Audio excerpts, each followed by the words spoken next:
Hey, what's up? This is Ricardo at Parts People, and in this video, we'll outline the steps for completing a part replacement on your Dell PC. Visit our website and use this coupon for a 5% off discount.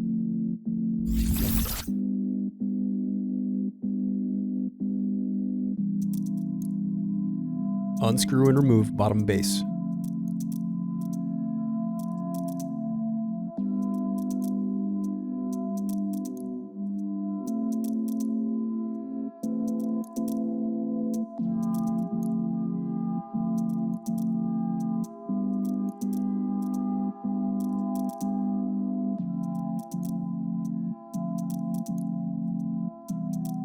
Now unscrew and disconnect battery.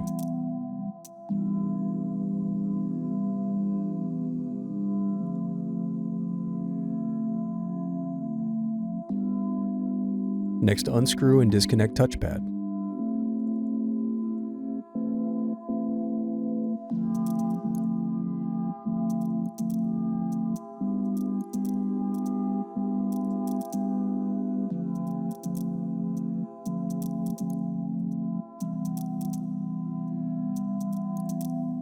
Thanks for watching. Don't forget to like and subscribe if you enjoyed this video. And if you need more, check out this playlist to watch other tutorials for your laptop. You can also click here to find parts for your laptop at partspeople.com.